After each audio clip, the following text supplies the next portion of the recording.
Bismillahirrahmanirrahim. Assalamualaikum warahmatullahi wabarakatuh. Jadi di video kali ini saya akan membawakan video pembelajaran mengenai usul fiqh dalam materi istinbat. Jadi sebelum lanjut ke videonya, jangan lupa like, share, dan komen video ini, dan jangan lupa tekan subscribe dan lonceng notifikasinya agar tidak tertinggal video-video selanjutnya dari saya. Sebelum kita lanjut ke videonya, perkenalkan, nama saya Urian Lutfi dengan NIM 201200103 dari kelas PAI 6C dengan mata kuliah Usul Fiqh 2 dan dosen pengampunya Ibu Rina Juliana MPDI. Langsung saja kita ke pengertian istinbat. Istinbat adalah suatu upaya menentukan hukum-hukum syarah dari nas Al-Quran dan As-Sunnah yang dilakukan dengan cara mencurahkan kemampuan nalar dan pikiran. Secara sepintas, memang nampak adanya persamaan antara ijtihad dan istinbat. Namun pada hakikatnya antara istinbat dan ijtihad terdapat perbedaan. Ijtihad mempunyai ruang lingkup yang luas dibandingkan istinbat, karena istinbat merupakan kerangka dari ijtihad. Fokus istinbat adalah nas Al-Quran dan As-Sunnah. Oleh karena itu, usaha pemahaman, penggalian, dan perumusan hukum dari kedua sumber tersebut disebut istinbat.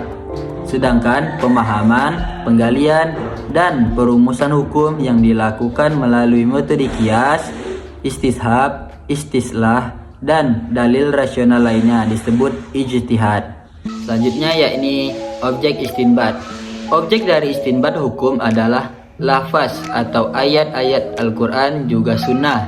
Para ahli usul menetapkan bahwa pemahaman teks dan penggalian hukum harus berdasarkan kaidah-kaidah yang berlaku.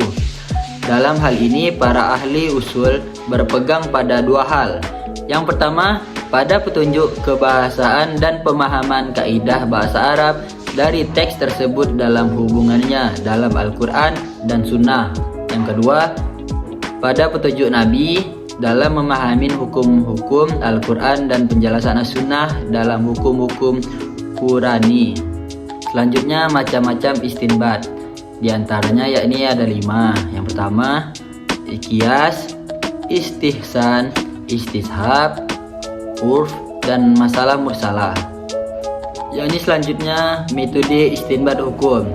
Metodenya yang pertama, pendekatan istinbat hukum dari sisi kebahasaan. Yang kedua, pendekatan istinbat hukum dari sisi maqasidus syariah. Yang ketiga, berdasarkan tingkat kekuatan dalil pendukung.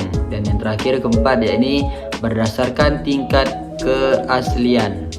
Selanjutnya yakni cara melakukan istinbat. Cara melakukan istinbat ada beberapa kaidah pokok untuk memperoleh hukum syariat adilatul ahkam dalam Islam, yaitu 1. Al-Quran adalah sumber hukum yang pertama dan hadis adalah sumber hukum yang kedua.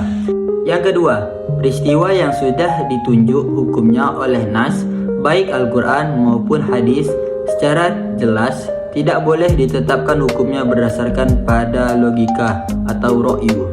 Yang ketiga, peristiwa-peristiwa yang tidak ada nas atau sudah ada nasnya tetapi tidak qat'i dalilnya, tetap hukumnya berdasarkan ijtihad, baik ijtihad jam'i maupun ijtihad fardhi. Yang keempat, keputusan dari ijtihad jam'i harus didahulukan mengamalkan daripada pendapat dari ijtihad fardhi. Yang kelima, landasan utama ijtihad adalah qiyas atau memelihara keselamatan orang banyak. Oke guys, mungkin hanya itu materi yang bisa saya sampaikan. Yang pertama tadi pengertian istinbat, yang kedua objek istinbat, dan yang ketiga macam-macam istinbat, terus selanjutnya metode istinbat, dan terakhir cara melakukan istinbat.